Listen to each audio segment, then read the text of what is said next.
The Sneetches and Other Stories, written and illustrated by Dr. Seuss. Now, the Star-Belly Sneetches had bellies with stars. The Plain-Belly Sneetches had none upon theirs. Those stars weren't so big. They were really so small. You might think such a thing wouldn't matter at all. But because they had stars, all the Star-Belly Sneetches would brag, "We're the best kind of Sneetch on the beaches." With their snoots in the air, they would sniff and they'd snort. "We'll have nothing to do with the plain-belly sort." And whenever they met some, when they were out walking, they'd hike right on past them without even talking. When the Star-Belly children went out to play ball, could a plain-belly get in the game? Not at all. You only could play if your bellies had stars, and the plain-belly children had none upon theirs. When the Star-Belly Sneetches had Frankfurter roasts, or picnics, or parties, or marshmallow toasts, they never invited the plain-belly Sneetches. They left them out cold, in the dark of the beaches. They kept them away, never let them come near. And that's how they treated them year after year. Then, one day, it seems, while the plain-belly Sneetches were moping and doping alone on the beaches, just sitting there wishing their bellies had stars, a stranger zipped up in the strangest of cars.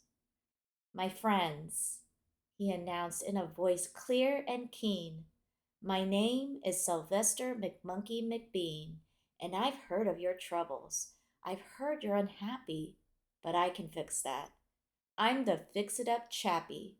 I've come here to help you. I have what you need, and my prices are low, and I work at great speed, and my work is 100% guaranteed."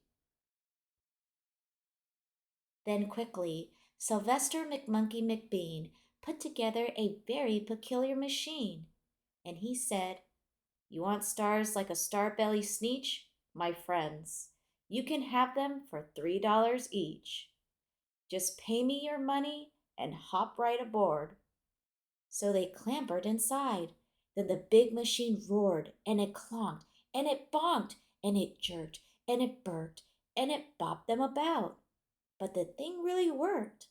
When the plain-belly Sneetches popped out, they had stars. They actually did. They had stars upon thars. Then they yelled at the ones who had stars at the start, "We're exactly like you. You can't tell us apart. We're all just the same now, you snooty old smarties. And now we can go to your Frankfurter parties." "Good grief!" groaned the ones who had stars at the first. "We're still the best Sneetches, and they are the worst. But now how in the world will we know?" They all frowned. If which kind is what, or the other way round? Then up came McBean with a very sly wink, and he said, "Things are not quite as bad as you think. So you don't know who's who. That is perfectly true. But come with me, friends. Do you know what I'll do?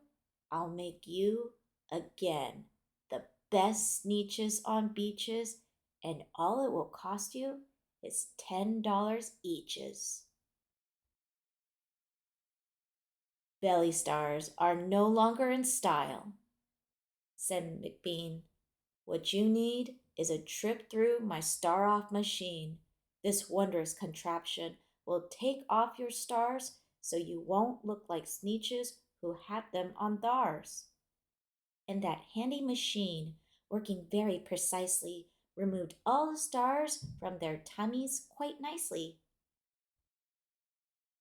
Then, with snoots in the air, they paraded about, and they opened their beaks and they let out a shout. "We know who is who. Now, there isn't a doubt.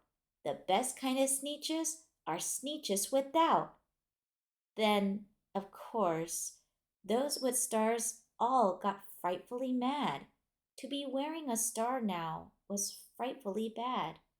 Then, of course, old Sylvester McMonkey McBean invited them into his star off machine.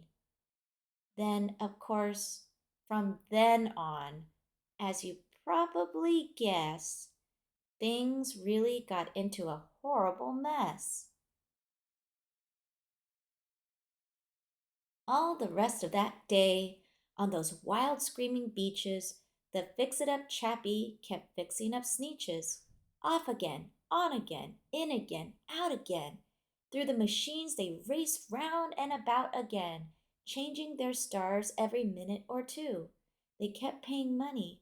They kept running through until neither the plane nor the star-bellies knew whether this one was that one, or that one was this one, or which one was what one, or what one was who.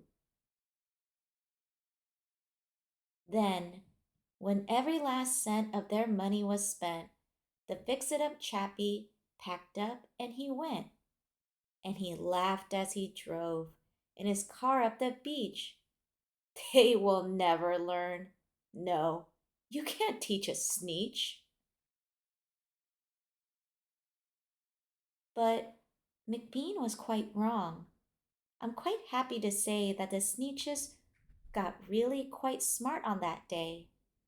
The day they decided that Sneetches are Sneetches, and no kind of Sneetch is the best on the beaches.